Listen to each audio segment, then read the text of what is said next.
Bismillahirrahmanirrahim. Assalamualaikum warahmatullahi wabarakatuh. Nama saya Rosidatul Ulum, Prodi PIAUD. Di sini saya akan membahas lagi tentang materi Ulumul Hadis yang telah dipresentasikan oleh kelompok 1. Yang pertama yaitu pengertian dari Ulumul Hadis. Ulumul Hadis ini terdiri dari dua kata. Yang pertama ulum dan yang kedua al-hadits.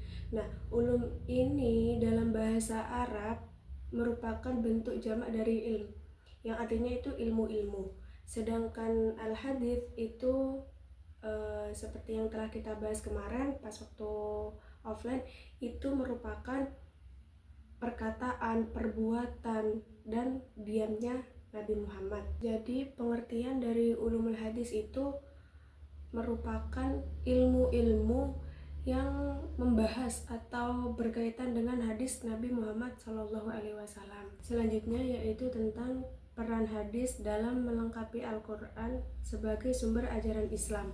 Al-Quran dan hadis ini memiliki peran penting bagi umat muslim karena Al-Quran dan hadis ini merupakan sumber ajaran Islam. Al-Quran ini merupakan kalam Allah, sedangkan hadis merupakan contoh nyata dari Nabi Muhammad SAW. Jadi Al-Quran dan hadis ini saling melengkapi dalam membentuk landasan ajaran dan hukum Islam. Al-Quran itu dianggap sebagai sumber utama yang mengandung ajaran umum, sedangkan hadis sebagai sumber ajaran kedua yang menjelaskan keumuman dari Al-Quran. Pembahasan selanjutnya yaitu tentang pentingnya hadis dalam pendidikan Islam, termasuk dalam mendidik anak-anak. Pendidikan Islam itu merupakan suatu sistem yang memungkinkan seseorang atau yang dimaksud itu peserta didik dapat mengarahkan kehidupan sesuai dengan ideologi Islam. Jadi pendidikan Islam itu harus dilaksanakan sejak manusia masih kecil, masih anak-anak.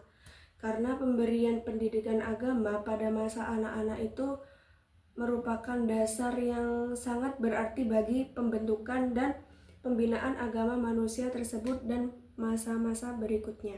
Nah, di sini ada beberapa poin tentang pentingnya hadis dalam pendidikan Islam, terutama untuk mengajarkan anak-anak. Yang pertama yaitu menanamkan akhlak mulia sejak dini. Di poin ini banyak hadis Nabi yang mengajarkan nilai-nilai moral seperti jujur, sabar, rendah hati, dan amanah. Yang kedua yaitu teladan dari Rasulullah SAW.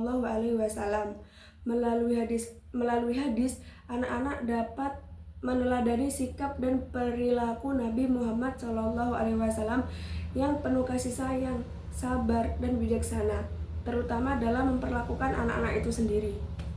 Yang ketiga yaitu membentuk kepribadian Islam.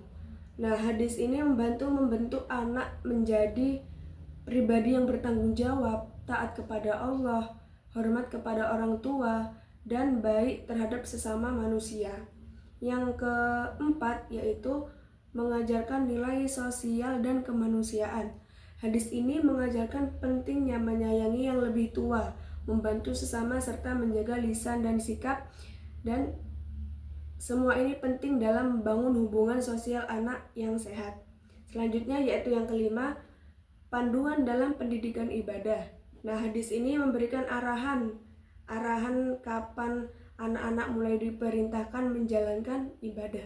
Mungkin hanya ini saja yang bisa dapat saya sampaikan, kurang lebihnya mohon maaf. Wassalamualaikum warahmatullahi wabarakatuh.